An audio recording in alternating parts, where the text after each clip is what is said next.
Well, alright, ladies and gentlemen, it was that time. It took us a while, but we finally have some money to spend, so I thought we'd start going for some upgrades. So we got some Flyin Miata V-MAXX coilovers. One key about new suspension is do not tighten everything to spec while the car is in the air or on jack stands. You want to tighten everything when there's actual weight on the tires themselves. This will prevent any sort of binding or possible damage to the struts themselves. So put it down, but still give yourself access to get in there and tighten everything up. One of the classic ways to see how your ride height is the finger test. So all you do is start sticking fingers in the wheel gap until you make contact with the wheel. So right now we're looking at about a full 4 fingers of wheel gap here. So after we're done installing the coilovers, we'll have to remeasure that and kind of see where we're at. So now we have the wheel off. The next step is to make sure, first of all, the car is secure on the jack. So give it a shake test and it doesn't budge. That's good. Next up, the sway bar end link is what needs to get undone.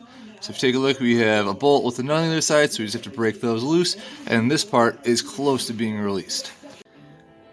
So the sway bar end link is now free. Next up, we take out this bolt right here. It doesn't have a nut on the other side, it's captive, so just take your time and don't go searching because there's nothing on the other side. Now the last 2 bolts are located within the actual trunk itself. So if you take a look way back in there, you can see the top of the tower. So we just got to undo those 2 bolts really quick, and then we'll be able to pop out our current suspension setup. It's much easier to see which bolts or nuts you need to remove from the top hat on the rear side on the passenger side. So the first one you're going to remove is this one down here. You can see that one. Not this one. And then the far one over here. This is the other one that you're going to remove. So again, it's the outer ones, not the middle ones. The middle one's going to give you a really bad day if you pop that thing off. Okay, we've got the bolts or the nuts on top removed. Next up, we need to make this whole arm drop down a couple inches.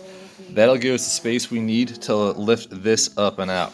Some people use a crowbar. I'm going to use my extra body weight that I put on during the Christmas months here to help us push this whole thing down by stepping on this middle here. Well, not fat enough yet. So what we're going to be doing is now releasing this right here, and this will allow this whole piece to flop down, which will make it easier.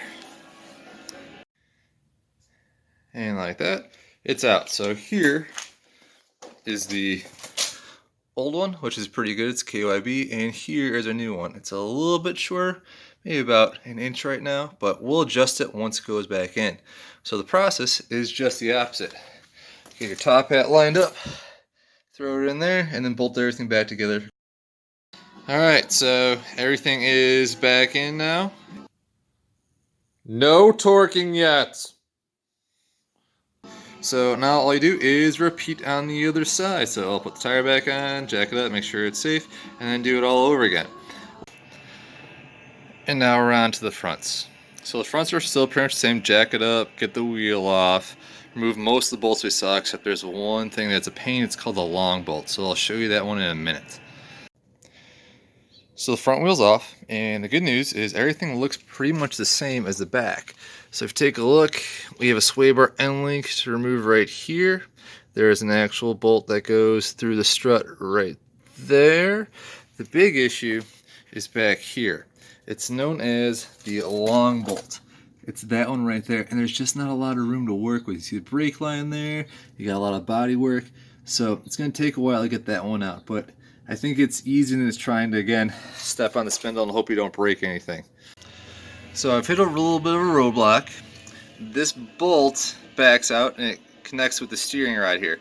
So I'm going to push this back and tighten up, and instead I'm going to go with the alternate and take out the actual bolt that's connected to the sway bar. So shouldn't be too bad. I spent longer than I like to admit trying to get this bolt to come forward, and it wasn't coming forward because it was bouncing off of the sway bar attachment right down here. So make sure you lower at least the first one so you have some clearance to get that bolt out. So this is a view of the passenger side sway bar bolt that I was talking about. So that brown bolt right here that's in the shadow now, right there, is what has to drop down. If it drops down, then this is the actual long bolt can slide past it. Otherwise, when the long bolt tries to slide forwards, it knocks right into it, and it's going to prevent you from actually removing the long bolt. So lower this down. You don't have to remove it entirely, just lower it down so this can slide right over it. Now with the long bolt out, everything up front is going to look like a bowl of spaghetti. But all you do is just reverse your process, put your new coilover in, and you will be good to go. No torquing yet.